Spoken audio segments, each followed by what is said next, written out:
Do you believe in fairies and have a curious mind? Have you had a close encounter of the fairy kind? Join us, your Fae guides, to enchantment and lore. Pixies, goblins, elves, mermaids, and more. Conversations vast and varied. As we ponder, What the fairy?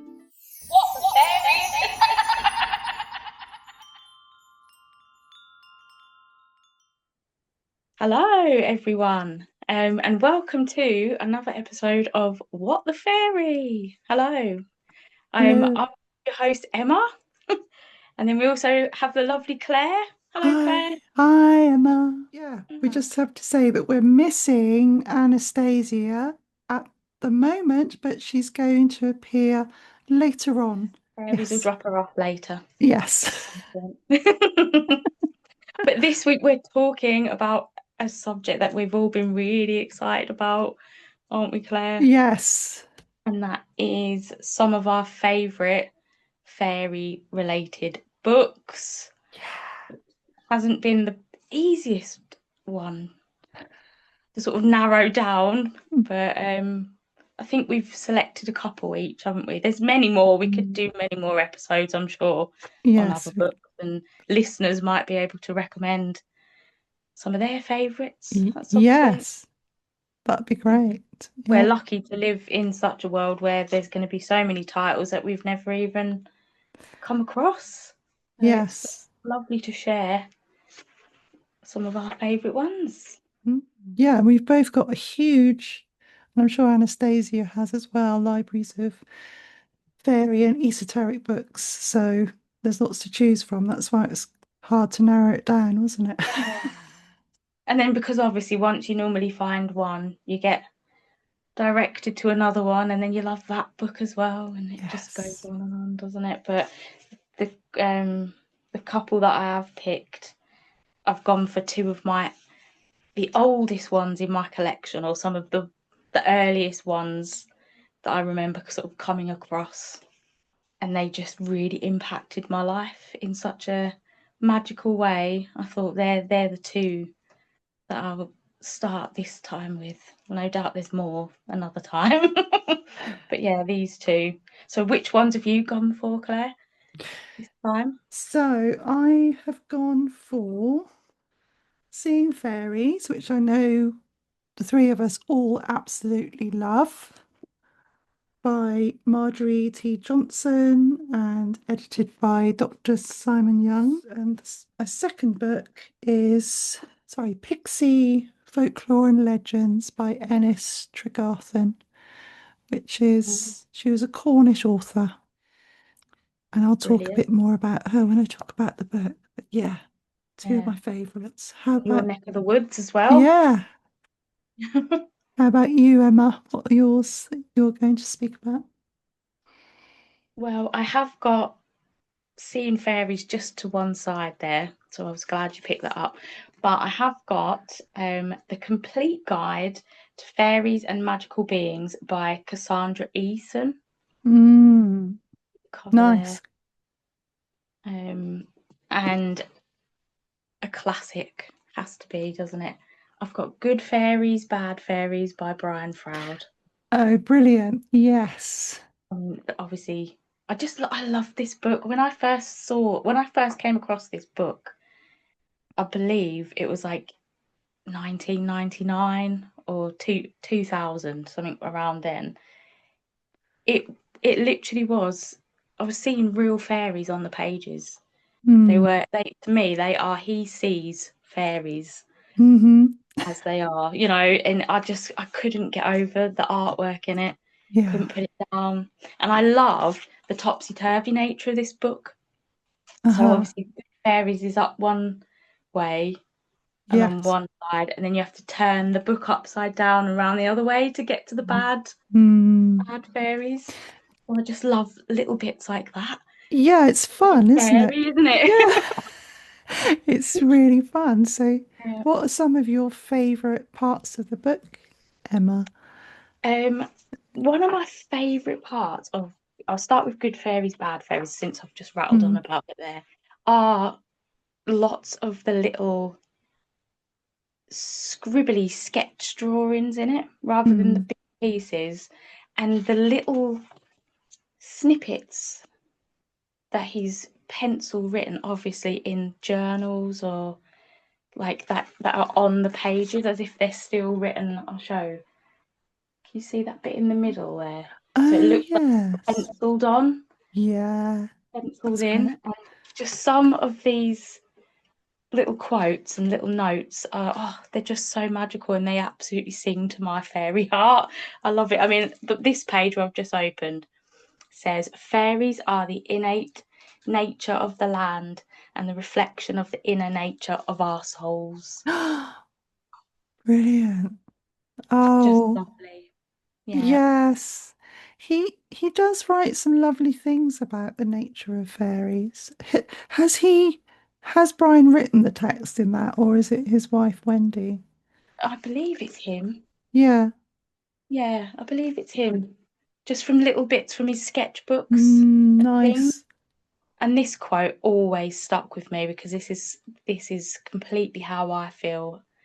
Fairies are seen not by the eyes but through the heart. It Yes. really is about the I, heart I connection, isn't love, it? yeah, I love definitely. that.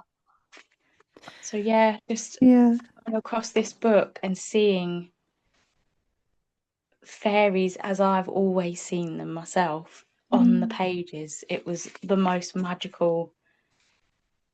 Well, it still is. I'm flicking through it now as we're speaking. It's just so beautiful, and the information in here, as well as the beautiful pieces of art.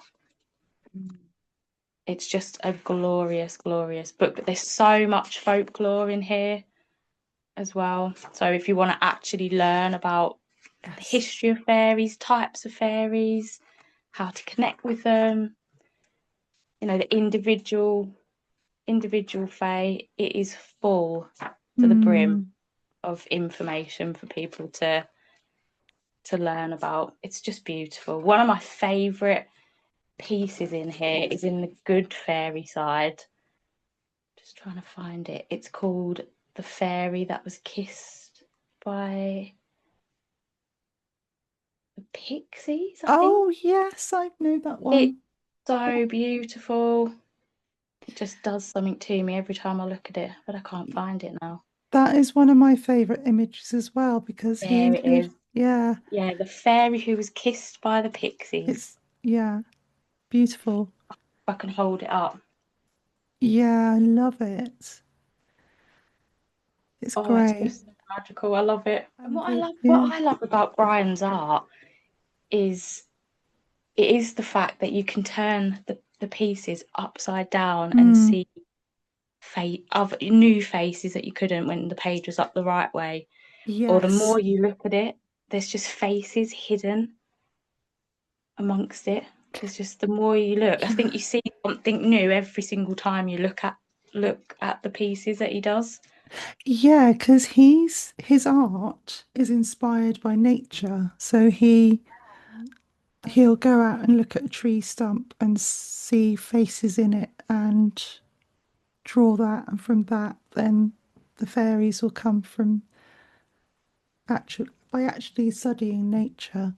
And Yeah, and it is that, isn't it? It's the yeah, essence of it on the page. It's absolutely, oh, it's just beautiful.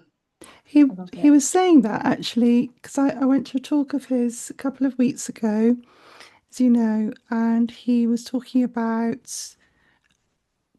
to art students about turning their work upside down. You know, if they think he was saying how we struggle as artists to get the right line or the right image and then it will suddenly come. But if it's not working sometimes, he said, I turn my work upside down and I see what comes from that. So Yeah, that's a new very much, perspective on yeah, it. Oh, that's so fairy, isn't it? yeah, it I is. love it. He is like a It's fairy. optimism, and that's the thing about Yeah. nature, isn't it? As well, saying it's about nature. Nature is Mm, perfectly imperfect, if you know what I mm. mean. Yes. It's yeah, it's beautiful. So that book for me, I can highly recommend to anybody that's interested in fairies and art. nature. Mhm. Absolutely wonderful. But I do love the fact that it isn't just all about the good fairies. You turn it round and upside down, and you get a little hint of the darker side of fairy as well.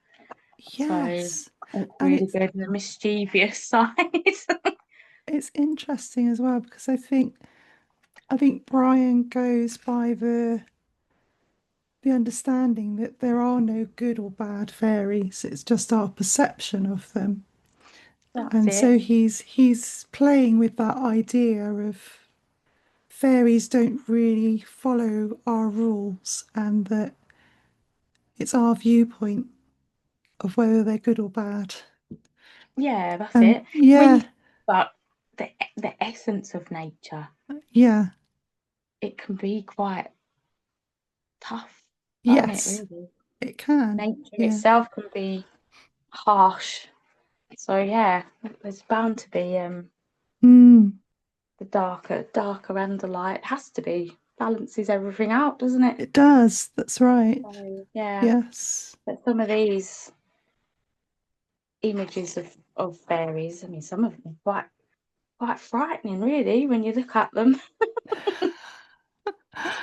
But they Have you are got a absolutely scary one? amazing. Is there a scary one you can share?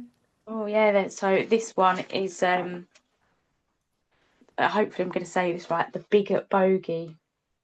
Rancid creature leaps from nowhere with sharp talons and stiff fingers clutching its victims back, riding them, urging them to spout in like an intransient dogma. Its harsh voice croaks. Oh, it's creepy. That I won't read it all because it's might not be Mm. good for some. But look at that. Oh, wow. Oh dear. You wouldn't want to come across that No. on walks, would you? Oh, my goodness. Oh dear. Oh, I definitely ran the other direction. Yeah, definitely. I bet that's one of the worst ones I could have picked, probably as well. Yeah. Oh, I think I've come across this one myself before. The sink fairy. Oh, This yeah. malodorous creature lives down the drain. I think we've Oh, probably all met that one before. It looks a bit peaky, actually. oh, yeah. Oh, my goodness. I would be surprised if I met him whilst I was cleaning out the plug hole in the Yeah, bathroom. clean the sink. Oh dear. Yes, it's wonderful, wonderful book. And then, Brilliant. did you want to do one now? Do you want to talk about one? Yeah, You? okay. I'll And then we'll share about alternate again.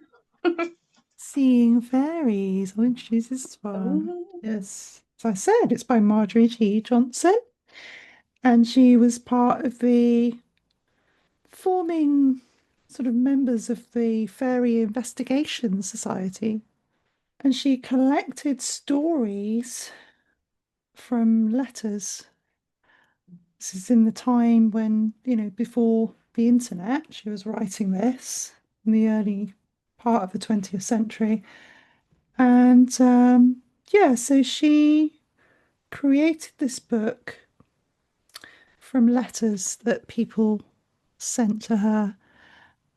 Some of them were responses to a notice that she put in a London paper called John o' London, which no longer exists.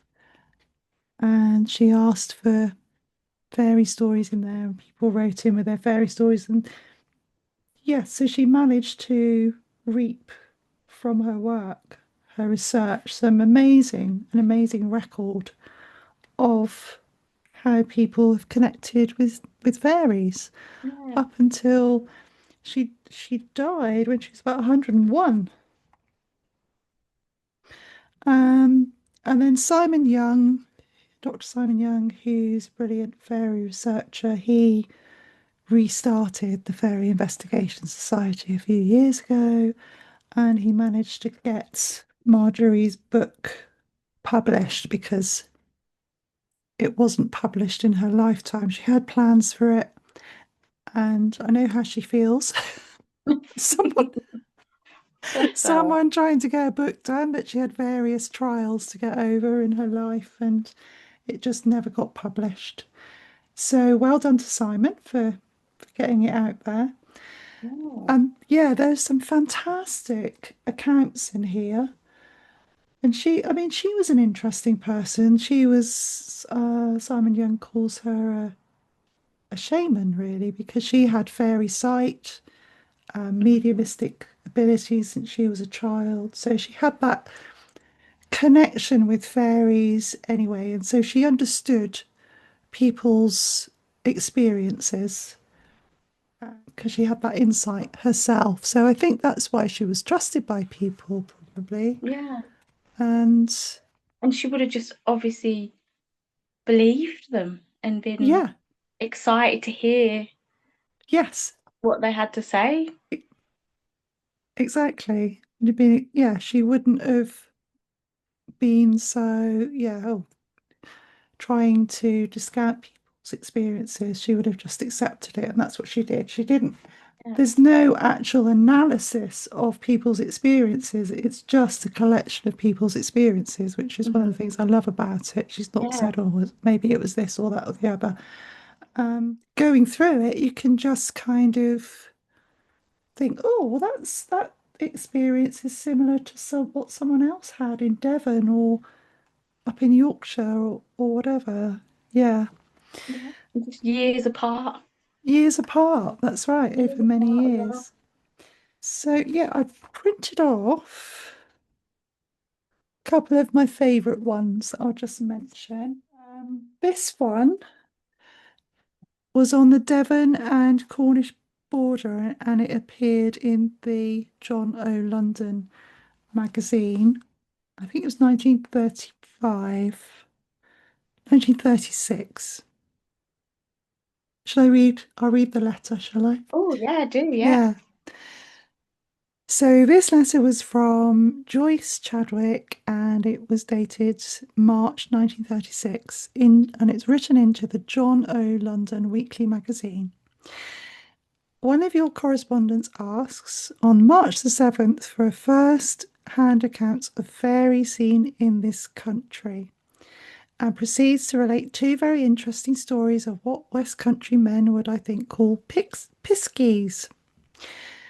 A few years ago, on the Cornish-Devon border, I was surprised to see on the cliff above me the figure of a tiny man dressed in black, strutting around in a rather vain-looking way.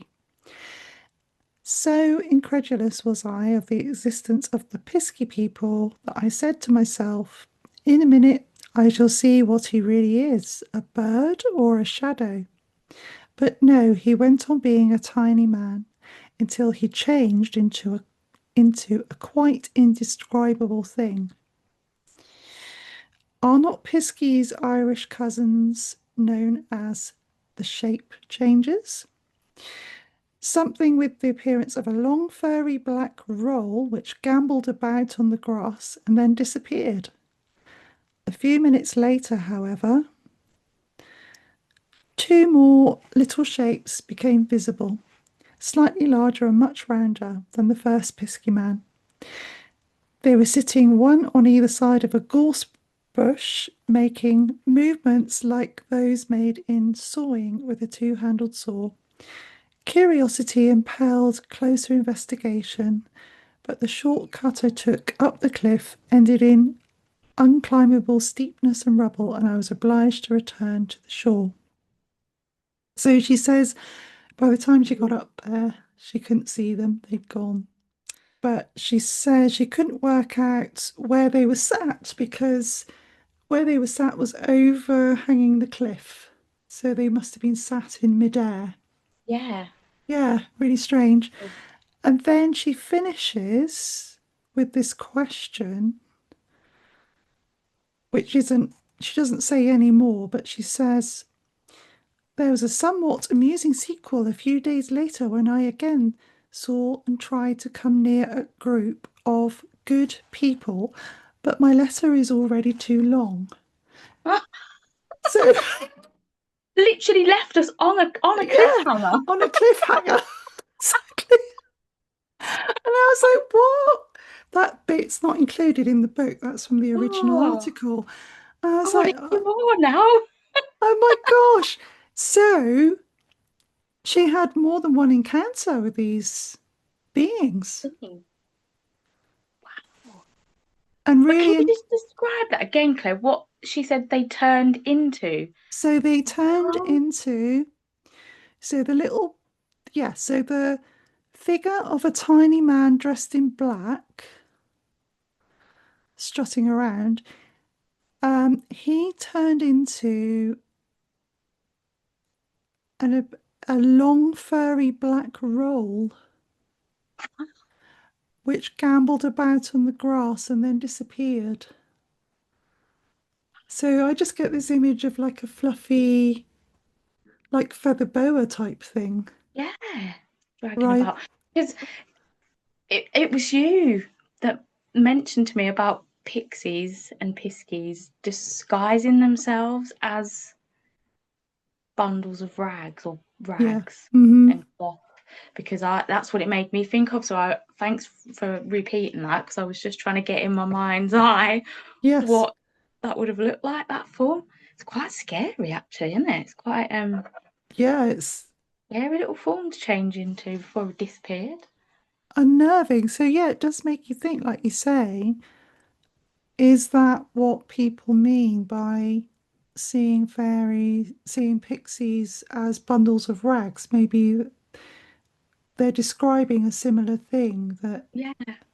Well, because obviously the reason I mentioned about yourself telling me about the rag thing yes, was because I've seen a couple of strange things in the yes, past that looked like pieces of fabric, pieces of cloth, sort of, yeah. well, one of them was gliding across the floor in Oh, really ancient woods, but it sort of just went into the undergrowth and it was gone. That was like a white coloured, almost looked like a handkerchief that's gliding so across the weird. ground. And then another one was literally resting on a rock down by a stream, and that was more like a burlap sack type piece of cloth, really tatty looking. That's And really, it was, yeah, red hot day. So I don't know, it's just making me think of those things I saw, how it yes, changed into something not, yeah, like no form to it, but enough form that it could look like a piece of material or fur or something. But yeah, that's exactly yeah, how I thought of that was a feather boa or yeah. It's. I've heard another similar report like that that was in a film called The Fairy Faith or The Fairy Path. Came out in the 90s. It was like a Canadian film. This guy that's been interviewed, I think I've seen he that. was, have you seen it? Where I he think was talking, I have. yeah, Was that the same documentary where the chap was having his shadow cut off? that's the one I'm thinking Yeah. of. Yeah, Oh, that is it. That one. Yeah. yeah, because they were like, didn't they transform into something? Or they were cutting his shadow, weren't they? And I Yeah. think they, Rolling it up. that's it, yes. So, so fascinating. Wow. Oh, I love it. Were there any more in there or anything Yeah, that? I mean, the only thing I've sort of commented on this about, because I've been writing about this sighting, is that it was on like multiple thresholds. So it's on a cliff top, it's on the edge of water, it's in a valley with water going through it and marshland. Um, it's on the border of two counties, So and I think that part of the coast, because it's still really remote these days, you're just more likely to have strange experiences up there. yeah. Some places are just like charged, aren't they, with Yeah. Mm, it, bizarre. And the other favourite one that I like, this is a bit of a shorter one, is about a woman that was walking in the woods behind Berry Pomeroy Castle, which is a very haunted castle here in Devon. And she was walking through the woods and she sat down on a log in the woods. And out of the corner of her eye, she saw something move at the end of the log. It was a pixie wearing a little cap and jerkin, and he looked very annoyed at seeing her there. Suddenly, he sprang up, ran along the log, and slapped her in the face and disappeared. Oh my word. Yeah. Oh goodness So, me. yeah,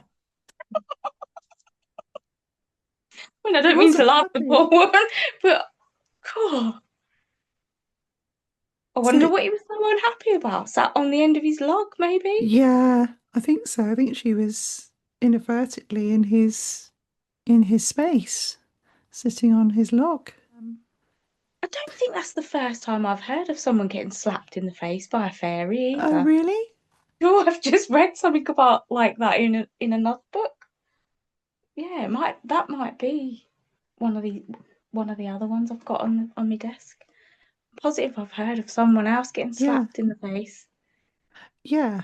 To Oh, have I know that. what book it was. Sorry, I do. I've just remembered. I've remembered what. Okay, yeah, tell me. I won't go into details about it, but it was literally, this is a definitely recommended book.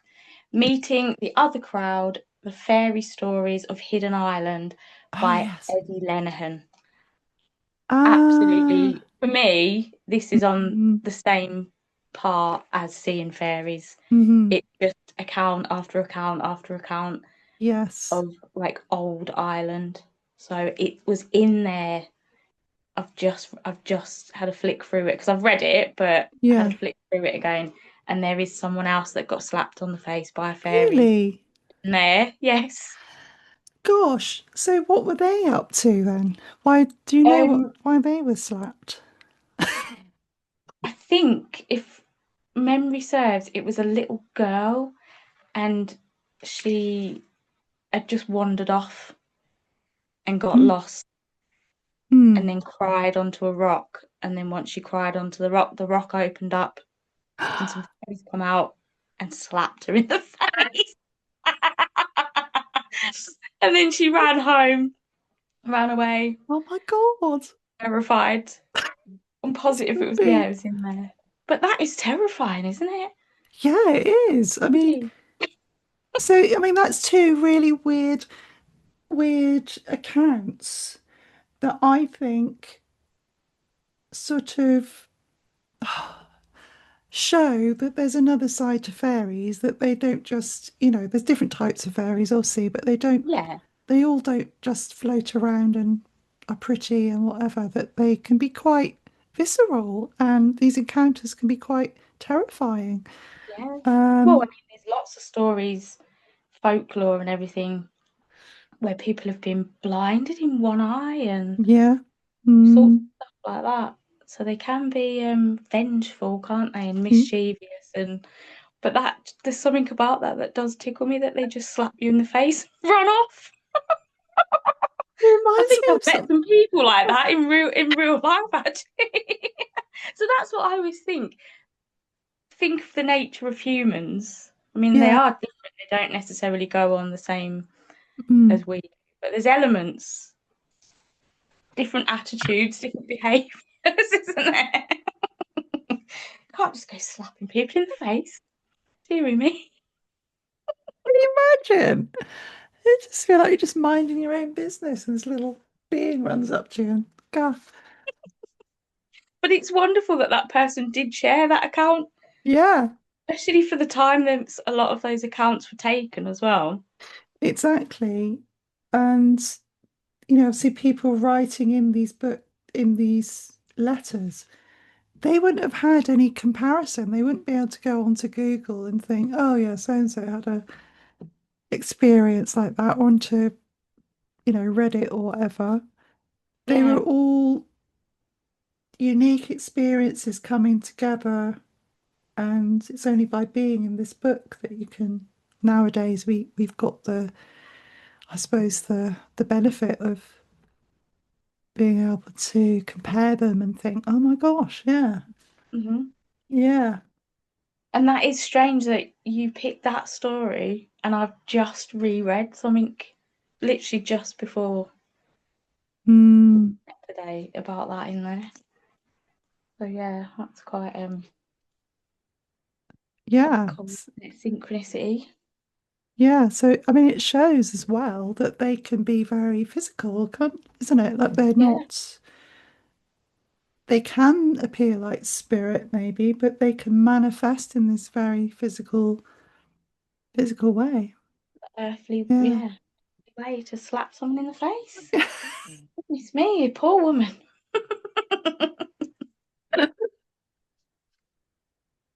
But yeah, and on the front of, I think that's right from when I read it, of seeing fairies, Claire. That picture Mm. of Marjorie Yes.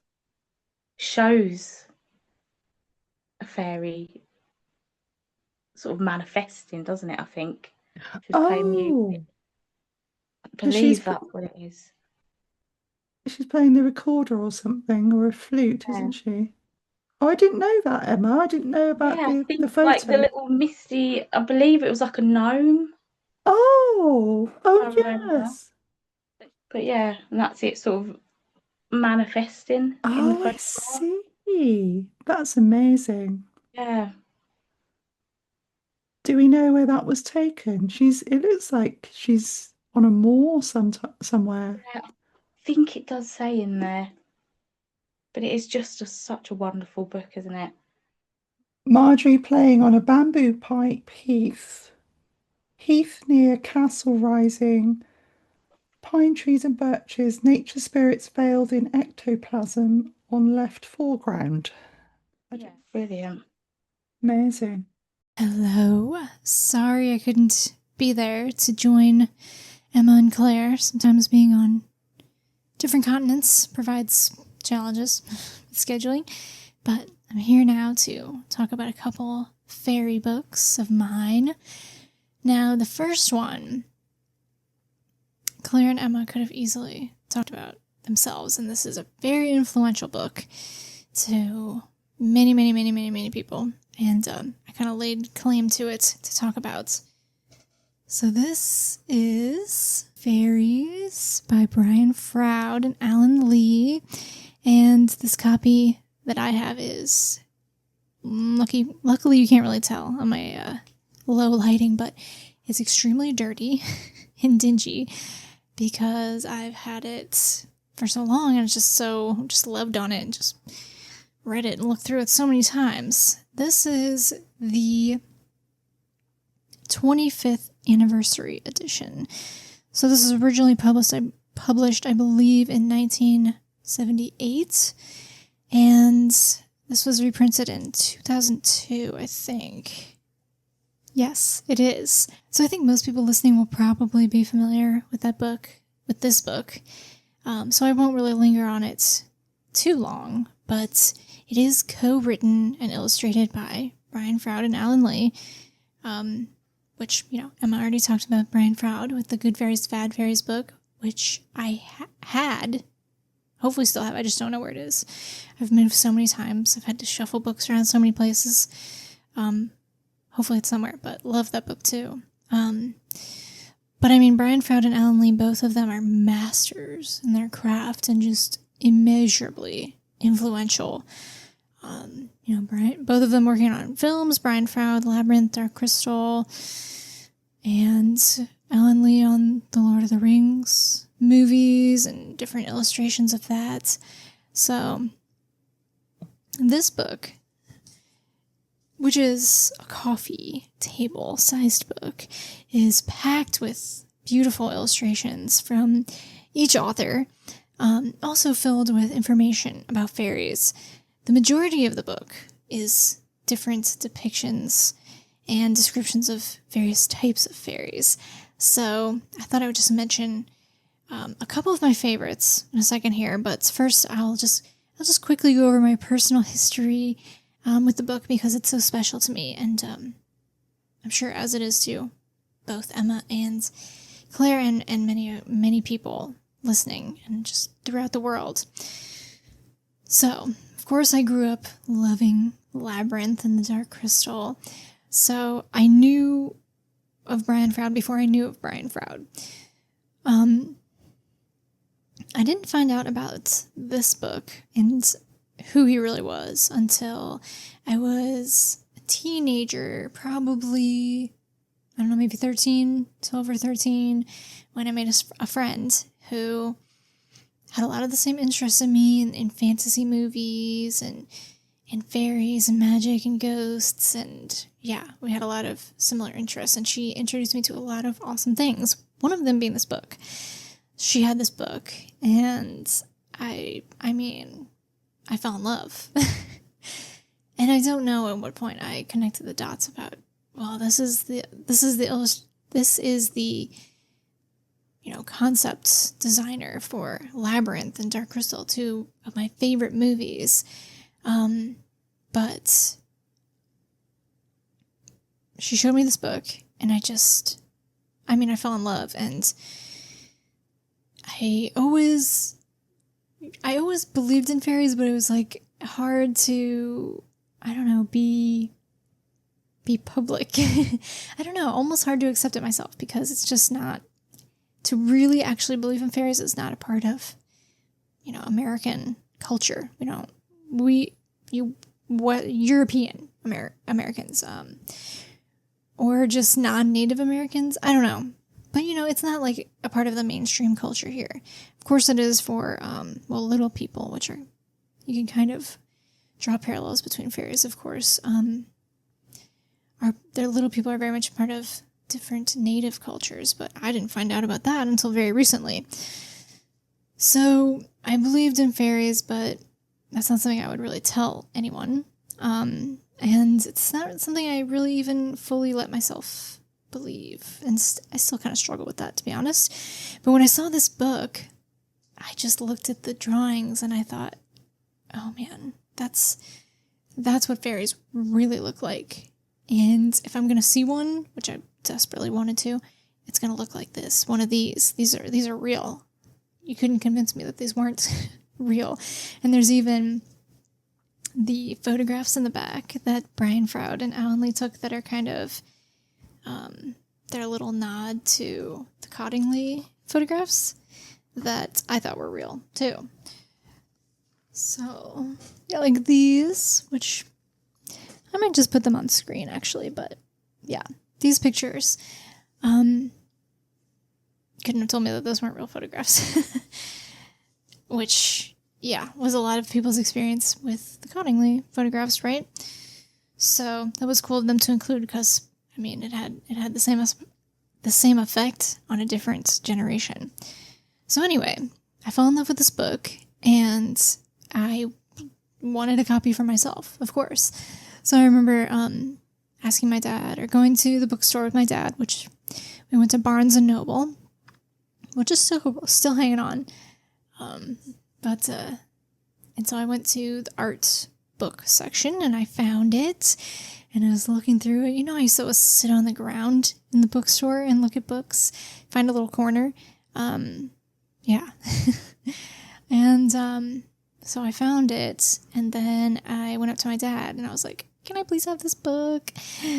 Please. And it wasn't even really the price necessarily that scared him off, although it was at the time. I don't know what it is now. It was a $25 book, which is pretty expensive. But I understand why it's that price. So it wasn't, before he could even react to shut me down with the price, he looked through it a little bit, and he's like, I am not buying this book. There's naked women in here. And that to me was so weird. I didn't get it. I was like, I'm a woman. I know what a naked woman looks like. But that was his reasoning for not getting it for me. So I asked my mom, and of course she got it for me. And the rest is history. This might be the one that I got. I don't remember if this is the same one. Probably is. So I just love it. And you can go back and just enjoy it again and again and again. So I thought I would share some of my favorite fairies in here. Some of my most memorable ones from when I was a kid. I'll show you. So I went and I put, hopefully you can see that because I can't see what you're seeing. I put like a little star in purple pen next to my favorites. And I did mark Pixies as one of my favorites, but I'll leave that to Claire Casely. That's her jam. So I won't go on too much about the Pixies, but I always loved the depictions of them in this book. But really, my favorites always have been, still are the scary fairies, like the unseelie fairies, I think is what this section is called in here. So rather than maybe trying to keep putting this big ass book up on the screen, I will put the pictures on the screen for you. But another one of my favorites was the Kelpie. That imagery is just so haunting and spooky, with the crow on its head and the maggots like crawling through its skin. So I'll read what it says. The Kelpie is a Scottish water fairy, although sometimes appearing in the guise of a hairy man. This is more often seen in the form of a young horse. The Kelpie haunts rivers and streams, and after letting unsuspecting humans mount him, will dash into the water and give them a ducking. Oh man, okay, so the Irish components, which I'm not going to even try and say. The Irish version of the Kelpie inhabits seas and lochs and is far more dangerous. After carrying his victims into the water, he will tear them to pieces and devour them, leaving nothing but the liver. If it is ridden inland, he is quite safe, but the slightest smell or sight of seawater will spell death to the rider. Yeah, so, a lot of people love and are fascinated by Kelpies, right? It's just, I don't know, the fairy horse. I didn't really remember that it said that the Kelpie is sometimes a hairy man. So it can be like a Bigfoot or a wild man. I'm going to have to remember that and look into that more. All right, so the next one that I want to mention is Jenny Greenteeth. And I guess I would have seen Legend first, because I saw Legend when I was really, really young. Ridley Scott's movie. Young enough that I would have... so I got into scary movies. Like Friday the 13th and Nightmare on Elm Street and stuff when I was really young, because my siblings are all 10 years older than me. So when they would babysit, they just watch whatever.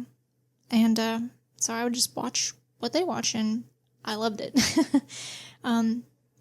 But Legend was one of those movies and became one of my favorite movies, but I didn't realize that it was a scary movie for young kids. So I remember being maybe 8 or 9 or something and having one of my friends over and showing her, because we loved unicorns. We both loved unicorns.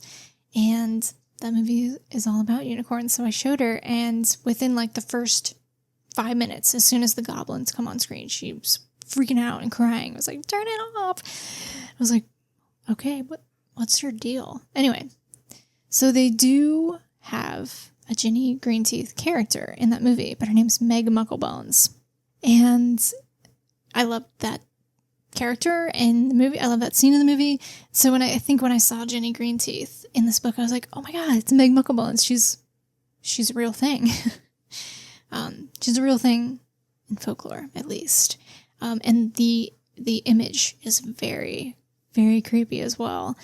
I remember, so Simon Young has a great article, essay, paper, whatever, article on Jenny Greenteeth, and he references this image, and he says that his kids, it was a consensus among his children that the Jenny Greenteeth illustration was by far the scariest one in the book. So here's what it says. There are many water spirits whose sole delight is the drowning and devouring of children. Probably most of these were invented by mothers to keep their children away from open riverbanks. The River Tees has one by the name of Pig Powler, and Yorkshire River is tenanted by Jenny Greenteeth. Both are green hags with long flowing hair and sharp teeth, who drag their victims down to watery graves. So I love Jenny, and now I have a ongoing obsession with green hags, really, green ladies. And Jenny's at the forefront of that. So there was one more I wanted to show. Let me find him. Let me find my spooky little boy. All right. The puka. Man, this image just is powerful. I just loved that awesome goat-headed. Ooh, it's like, I mean, it's metal, right? It's awesome. So, the puka is an Irish goblin with a variety of rough, beast-like forms.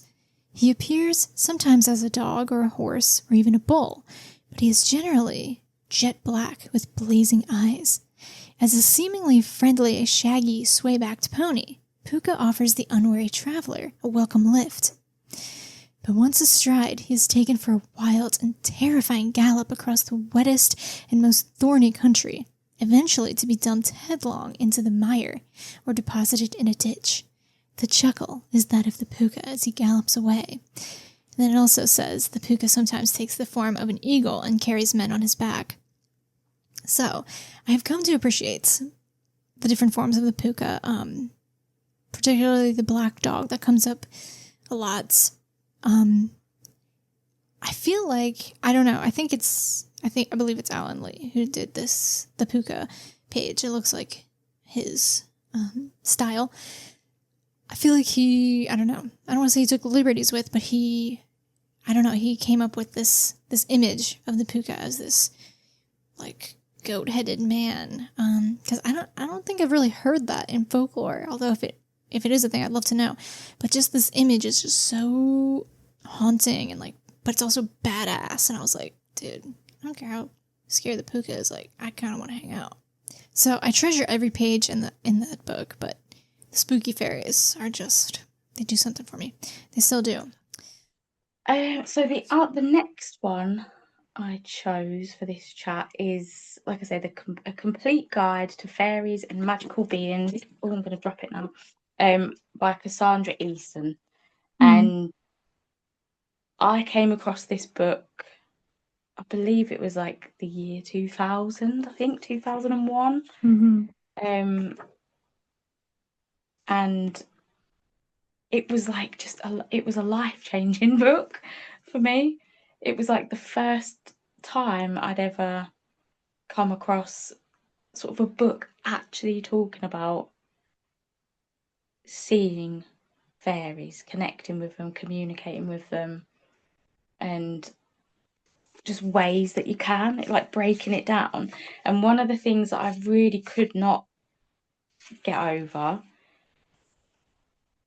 was the fact that there was a couple of little parts, I believe it's the author, talking about very similar experiences as a child that had happened to me with fairies. And that absolutely blew me away. Again, where we've just said you can look at different books and things now and compare from different places.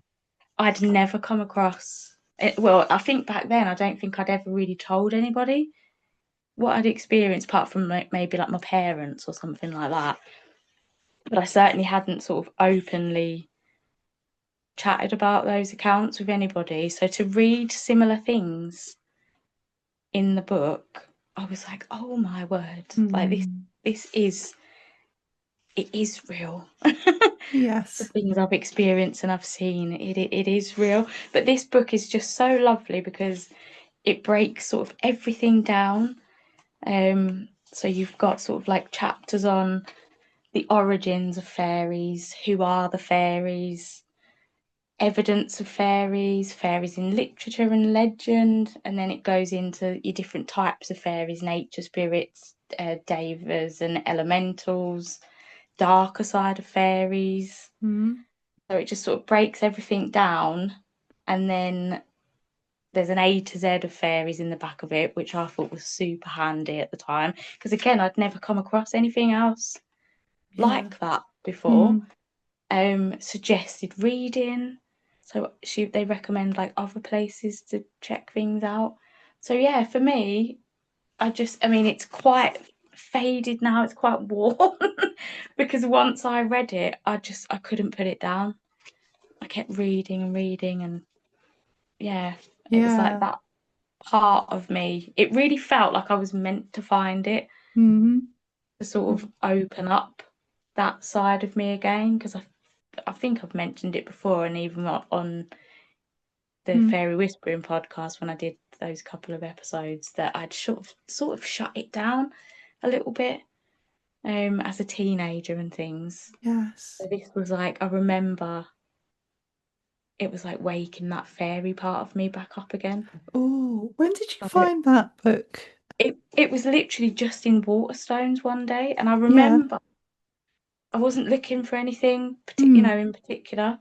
I just was randomly stumbling around in the shop, and I Mm-hmm. didn't have a lot of money then, obviously Mm. myself. And I stumbled across this, Oh, and it wow. literally jumped out at me on the bookcase, and it was even obviously the piece of art on the front, which Yeah, yeah. It's Arthur is an Rackham. Arthur Rackham, Yeah. yeah. And Mm. obviously he went on to become one of my most favourite fairy artists. Mm. Mm-hmm. So yeah, it's just much loved treasure this book. Oh, It taught us a lot. yes. And books like that, I find they're just really hard to let go of, aren't they? There are some books I just know I can never let go of because they become so important to you, don't they? So it sounds like Yeah, that kind of book that you've discovered something yeah, that resonates, and that's so valuable, isn't it?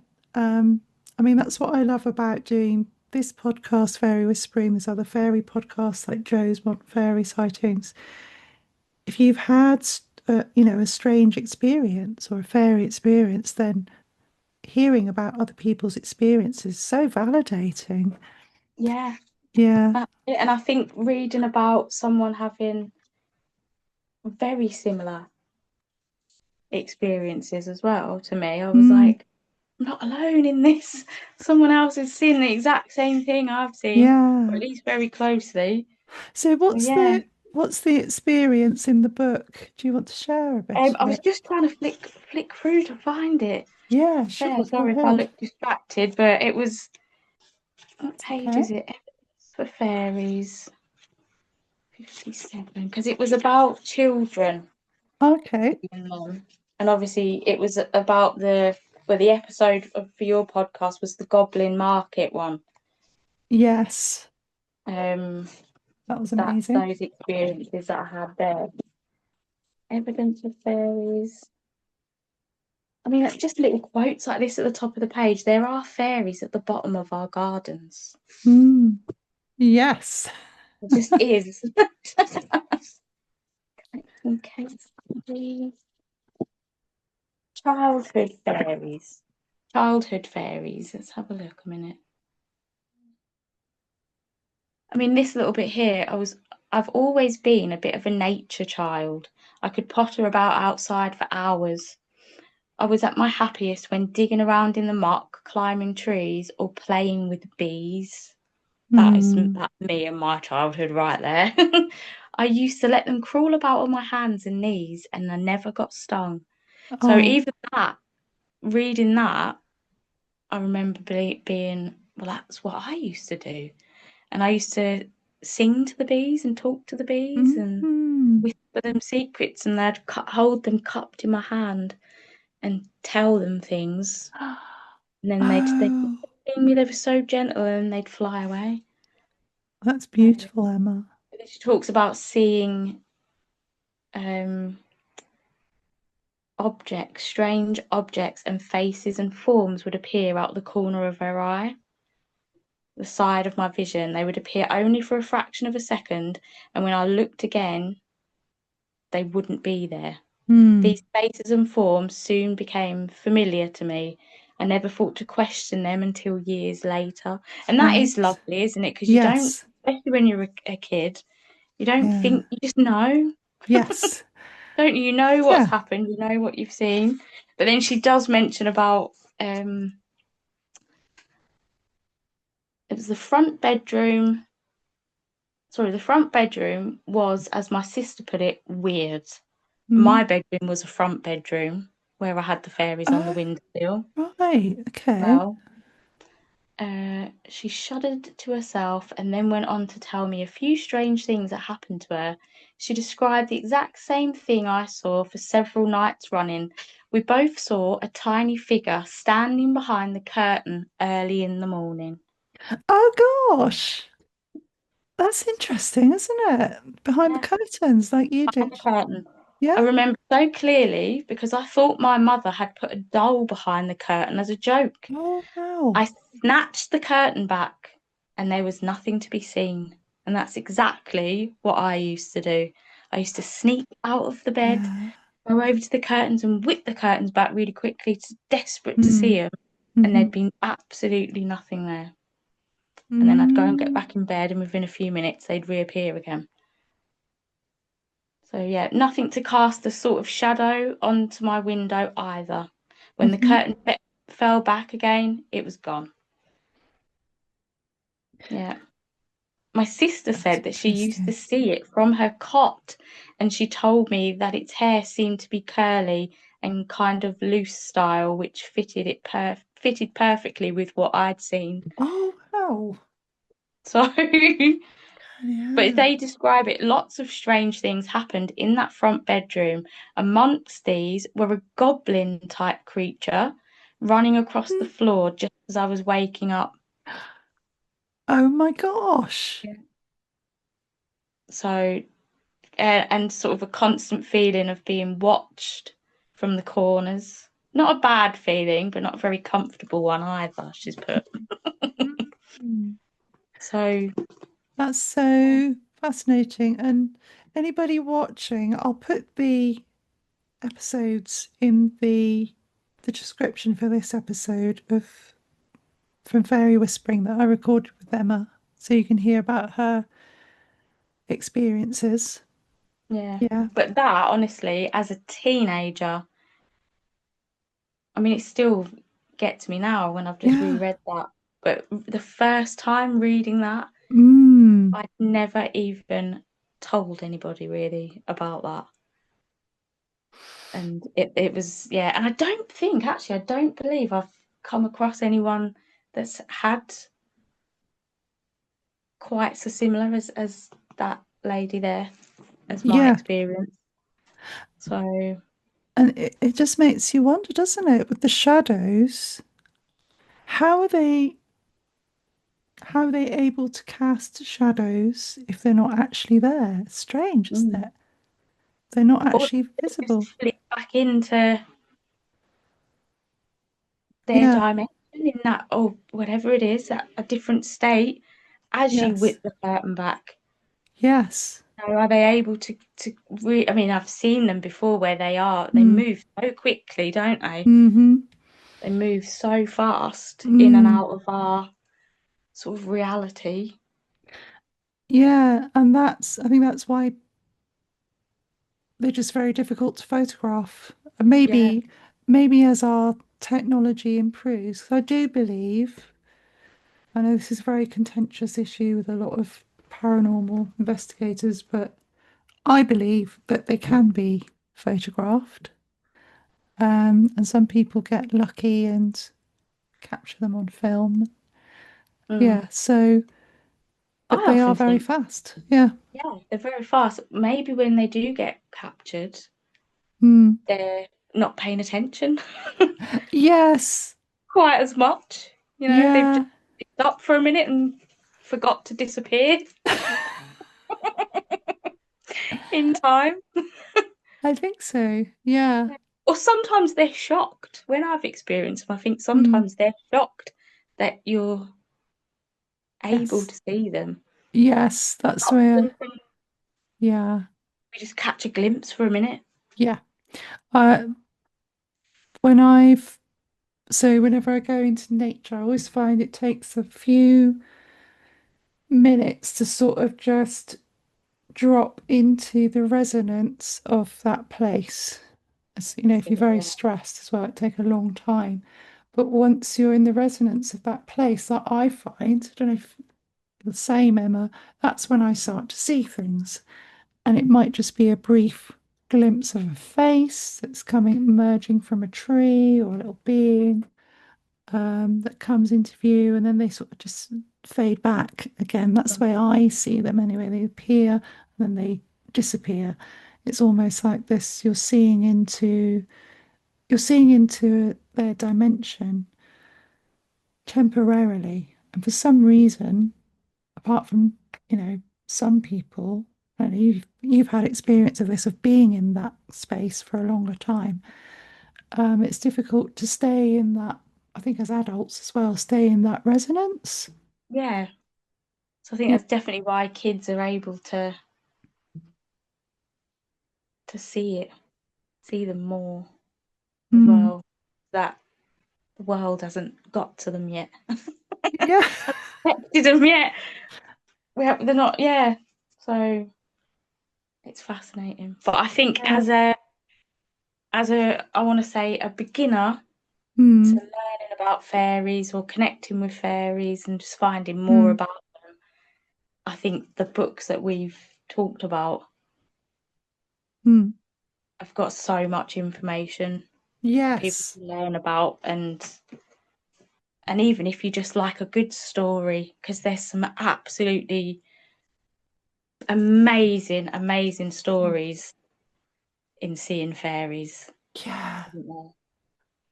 It's Yeah. such a good collection of accounts. Yeah. Thanks for sharing that one, Emma. It's lovely. I can't wait to receive my copy of that, which I Yeah, it's good. just ordered. The thing is with writing about fairies, as I am at the moment writing my own book about fairies, about pixies, just when I think I'm finishing, I'll come across some more some More. more Yeah. information. So Like, you oh my God. haven't been yet, Claire? Mm. God. Right. So this is, as I introduced at the beginning, Pixie Folklore and Legends by Ennis Tregarthen. And I'll just tell you a little bit about her. So her real name was Ellen Sloggett, and she changed her name to Nellie Cornwall at one Oh, stage. That was one of her writing names, and then she became Ennis Tregarthen. And Ennis connects with the landscape of Cornwall. So she went from writing stories that were quite Christianized, so fairy stories that had a bit of a, a moral element in them, to writing stories towards the end of her life that were just very influenced by the Cornish landscape and her Celtic heritage.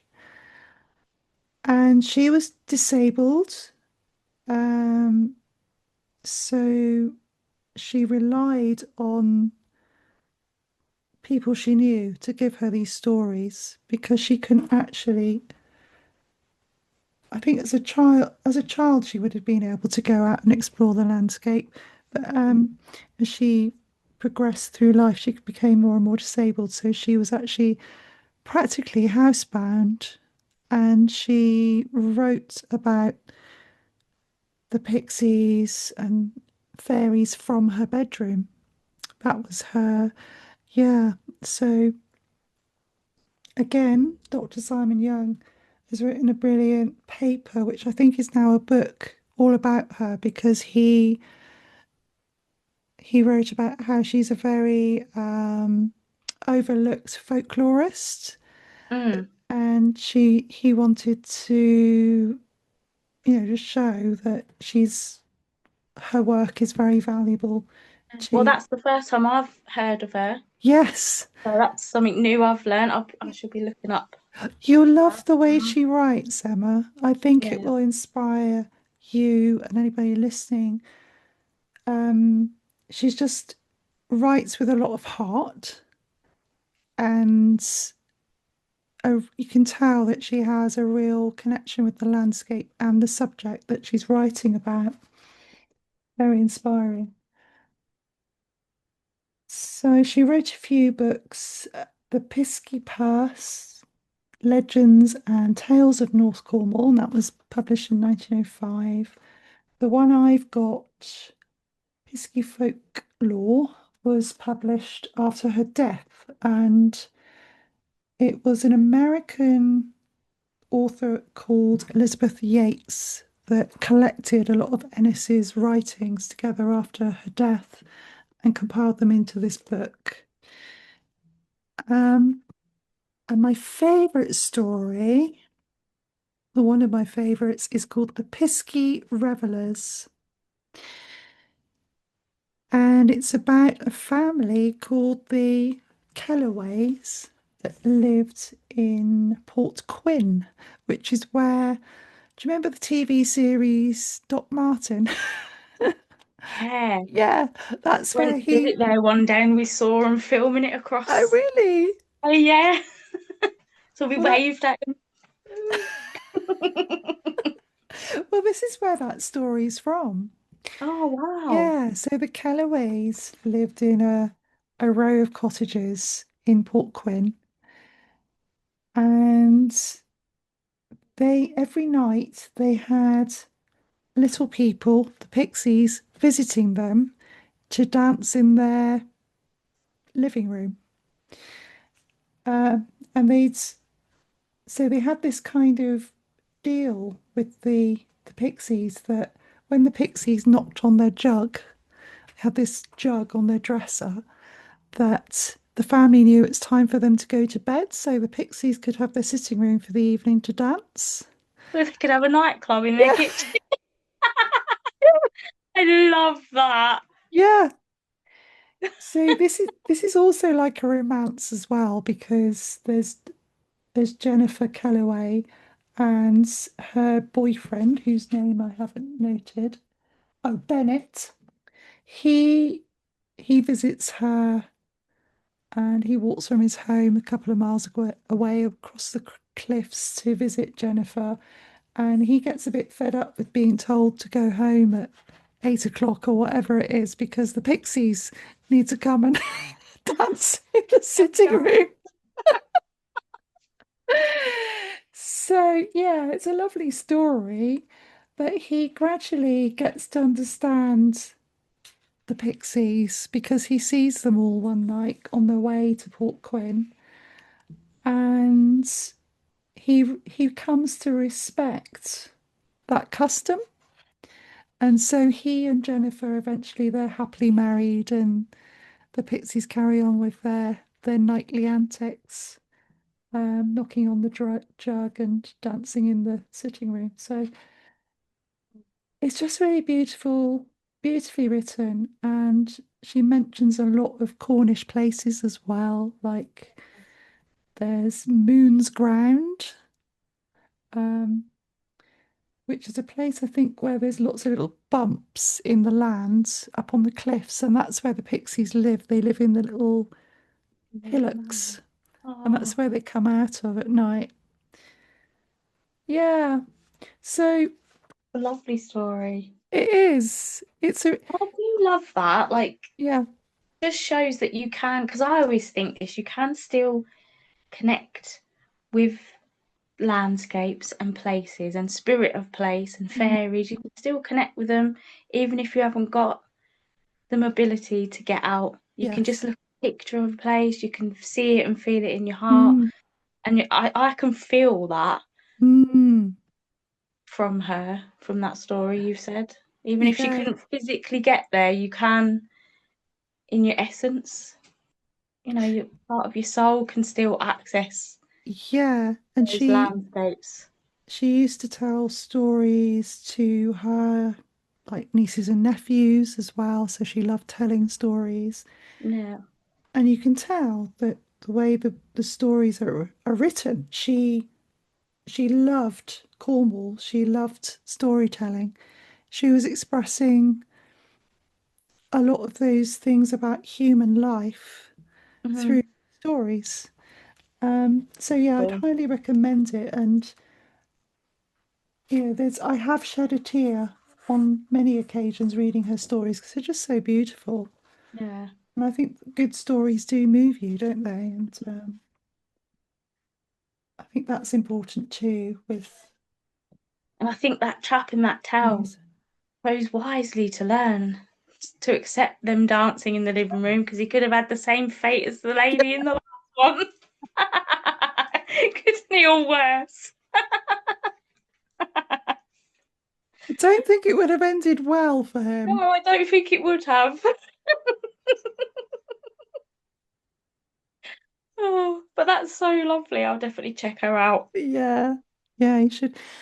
And yeah, I must say, a lot of the books that we're talking about, apart from maybe the more modern ones, are probably available online as well because there's a really good website called archive.com, which you can go onto and find loads of books about fairies on there. And I think Ennis's books are on there definitely, and read them for free.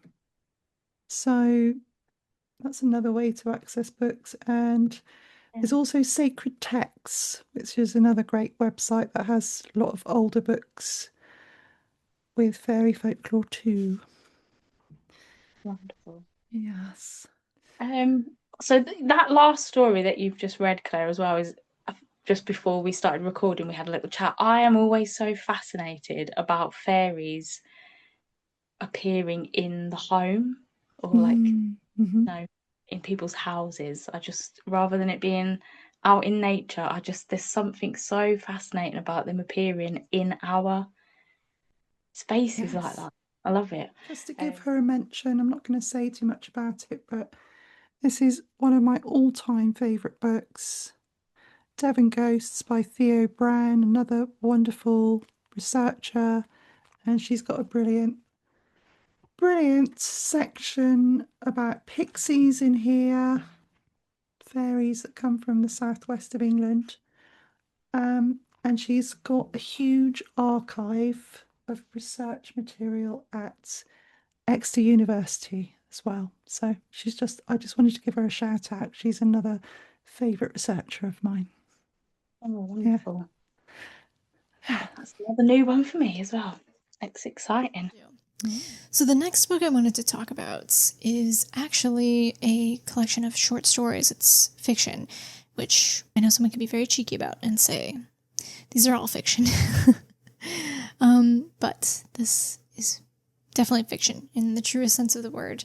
It's a book of short stories by the author Susanna Clarke, who is famous for her huge novel, magical historical fiction fantasy, Jonathan Strange and Mr. Norrell, which I highly recommend. I mean, fairies play a big part in that as well, but it's like thick and it's like over 1,000 pages. I love that book. It's one of my favorite books of all time. But she has written a short story collection called The Ladies of Grace Adieu. And not all of the stories, I'll admit, have fairies, but I'd say, I'm going to highlight 3 that do. And they are really, really impressive. Like some of the best modern fiction, fantasy, fairy stories, not fairy tales. Stories where fairies are the subject. They're some of the best. And part of that is because she is so knowledgeable about folklore and history, and she's a very, very knowledgeable and well-researched person. So that just really enriches her fiction. So one of the stories is called Mrs. Mab. And it's about a woman who, she has this wonderful Irish lover who I think is a captain or something in the army or whatever. And so they're in love, but she has to go and care for someone who's sick. So when she comes back, she finds out that her man has been stolen away by some mysterious neighborhood woman named Mrs. Mab. And so she was asking everyone, like, who is this woman? Who is this lady? I mean, what's going on? And everyone's like, oh, Mrs. Mab. She's like, what does she look like? And they're like, I've never seen her. Where does she live? Over there. It's like, it's weird because everyone knows who she is, but no one's actually seen her or possibly interacted with her. And she's mysteriously stolen away her man. So she's like, well, I'm at least going to go find him and make sure he's happy. And I don't know what her deal is. She's just got to go see for herself what's going on. But every time she tries to go to find Mrs. Mab's house, she basically, she gets pixie-led, but she'll start walking towards the house, and then she'll wake up the next day, and people have found her, like, disheveled, with her feet bleeding and, like, some weird clothes, and she doesn't remember what happened. Anyway, I won't spoil it too much, but, I mean, if you know anything about fairies, too, I mean, the name Mrs. Mab does tell you maybe something about what kind of woman she really is, if she's a real human woman at all. That one's really good. Another one is called On Licorice Hill, and this one, I forgot to mention, too, that this book is illustrated by Charles Vess, which is also a beloved and influential fairy illustrator. And I am going to say I don't actually have my physical copy of the book anymore, which is very sad because, well, so I had this lovely version. It was not mine. It was the library's. I have to come clean. I had a copy from the library, and there's a version of this book that actually, it's not hard to find, but I don't think they're printing them anymore. I could be wrong about that. But there's a copy of it that's like a cloth bound, like a cloth hardcover version, and it's beautiful. So I had that on loan from the library, right? And then I did the thing where I lent it out to somebody, and I didn't get it back. So, I know where my karma lies. I'm sorry. Okay? So I don't have a copy. But what I'll do is I will utilize which I probably already did for the, when I edited this video, for the pages for the fairies book too. But I will utilize something Claire mentioned, the archive, Internet Archive, archive.org, where you can view and borrow just thousands of different books for free. You just have to make a login, or you can just use your Google account. Basically sign in, and yeah, you can borrow books until somebody else wants it. I will say this book actually is not available to borrow, but I can at least pull some screen grabs so you can see some of the beautiful illustrations. Anyway, another story called On Licorice Hill is a retelling of Rumpelstiltskin, but it's drawn directly from Edward Claude, who's a folklorist. His 1898 reproduction of the Suffolk version of Rumpelstiltskin, basically, which there are many different versions depending on where you are. This is the Suffolk version, and it's called Tom Tit Tot. And Susanna Clark pulls directly from that telling, but she adds her own flavor to it. She kind of fleshes it out a bit, but it's told in authentic 17th century phonetics, and it's quite funny too. That British humor, really, really good. And then the last one that I want to mention is a story called, this story is called Mr. Simonelli, or The Fairy Widower. And this one it's the longest one in the book. It's like 50 pages or so. I think it's the longest one in the book. It's a really good, it's a good length. story, but it is a retelling, her own version of the fairy midwife kind of story, if you're familiar with that.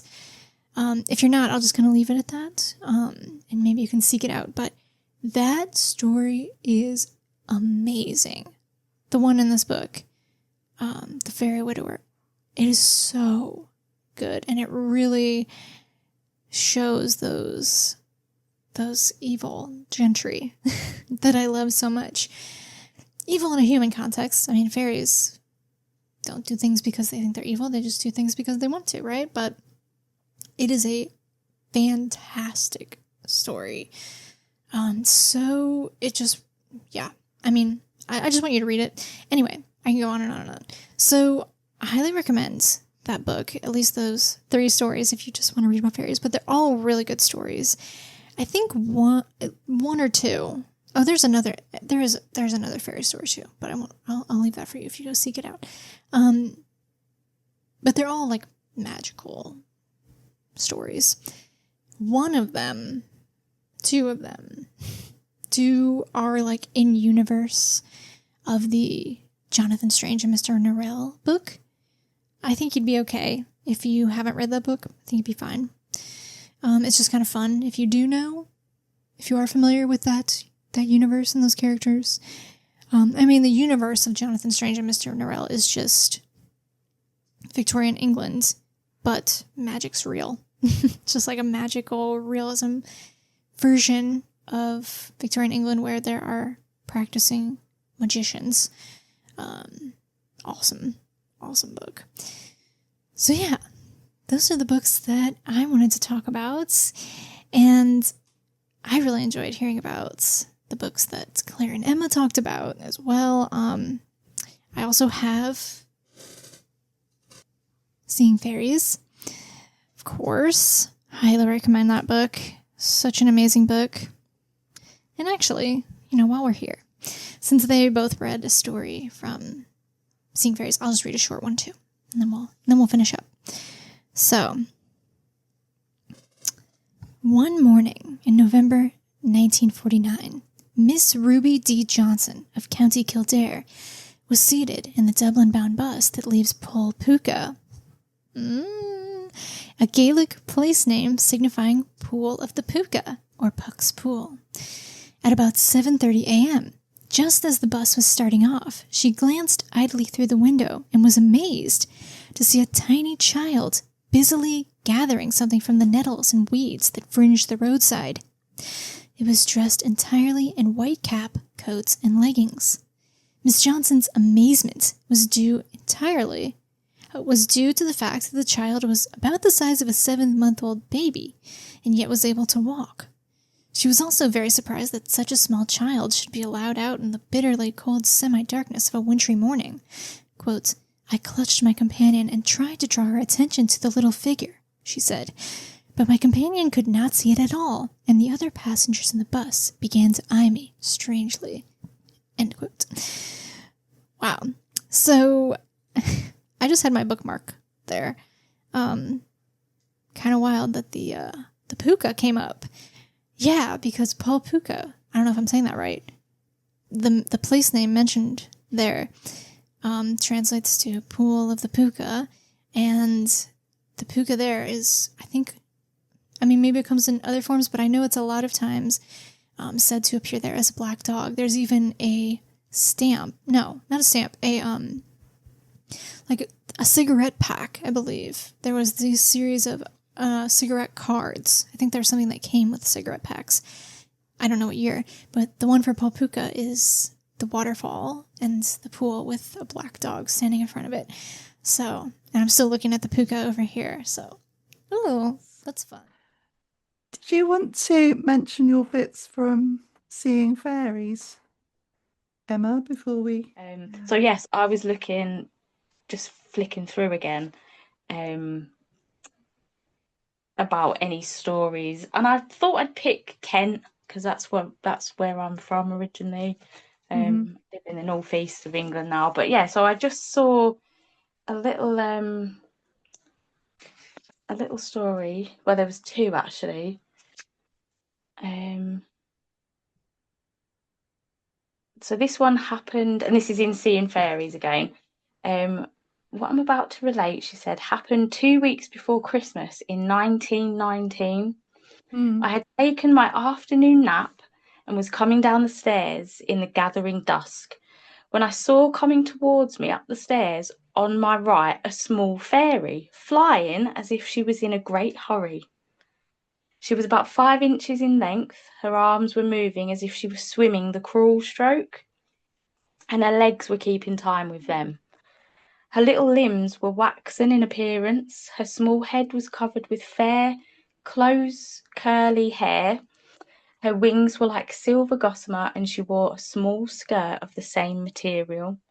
Everything about her looked beautiful in the dim light. She became visible about 4 feet in front of me and passed me at approximately 2 feet 6 inches from the stair tread. I turned and looked after her, and another 4 feet behind me, she disappeared into thin air. Oh gosh, Emma. No. Well, I said to myself, if I were a child, I should say I had just seen a fairy, Mm. but I did not tell anyone. A few days later, I was sitting in the dining room by the fire, knitting a jumper with wool of a green heather mixture, when from the side of the fireplace on my right came the same little fairy figure. Oh, I wow. followed her flight for about the same distance as previously, when she again disappeared into thin air. Mm.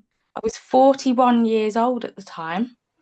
It was Mm. only in that house that I ever saw a fairy, and I have often wondered why she appeared to me only and why she was always in such a terrible hurry.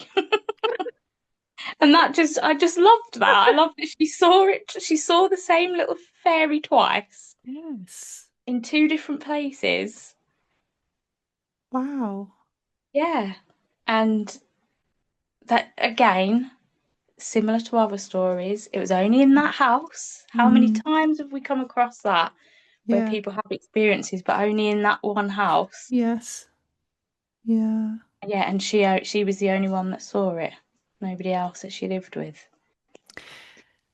That can I just oh, I don't want to go off track here, but I Yeah. just mentioned yeah, the experience, I've mentioned it before on other podcasts, but when I was in 2016, I was staying in a little cottage with my mum, just gone away for a weekend in North Devon in Bideford. And the first morning, I was on the way downstairs and I'd been meditating in bed before that. So I was feeling receptive, I think. And on the way downstairs to breakfast, this little gold orb flew in front of me on the stairs, crossed in front of me on the stairs. And it's quite quick, but not too quick that I couldn't see what it was.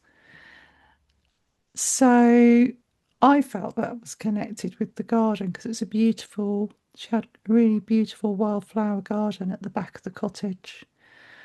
And for me, that was, yeah, a fairy. But I didn't Yeah. see it as a fairy. I saw it's a little golden orb. Golden Mm, light. Oh, that's beautiful, isn't it? I mm. love it. And that was at near the stairs. That was on the stairs, yeah.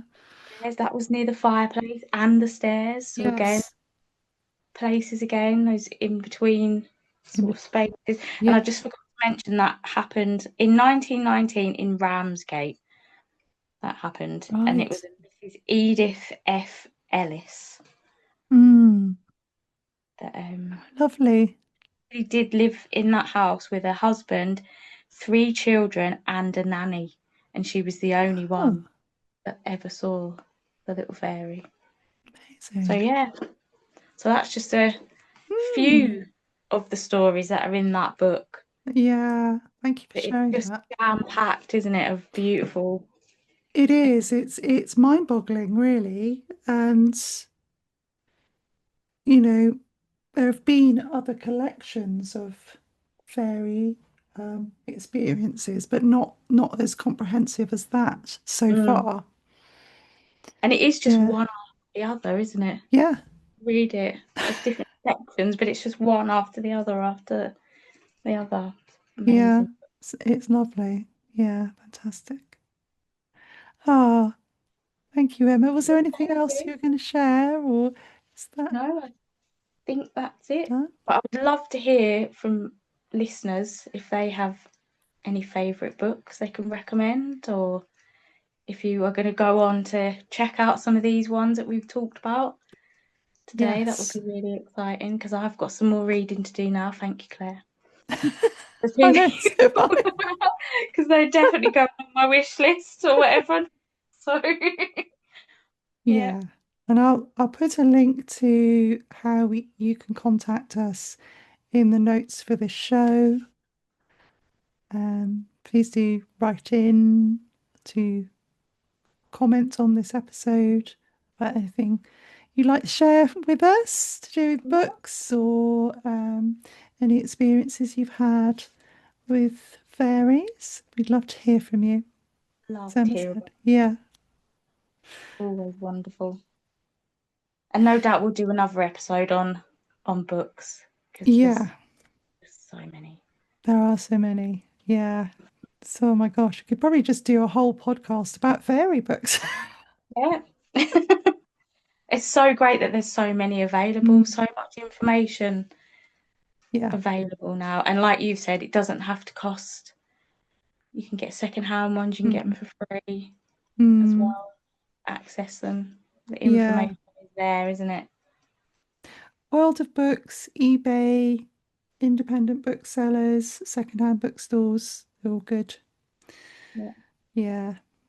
Amazing. Well, enjoy reading, everyone. Yeah. Thanks for watching, everyone. And Thanks for thanks, listening. Emma. And Thank you. yeah, see you next time. See you next time. Stay magical. Stay magical, everyone. Bye. Bye. Yeah, I hope you enjoyed what I'm sure is part 1 of fairy books. And yeah, we'd love to hear what books are special to you and what are your favorite fairy books. And yeah, so thank you so much for joining us. And see you next time. Stay magical.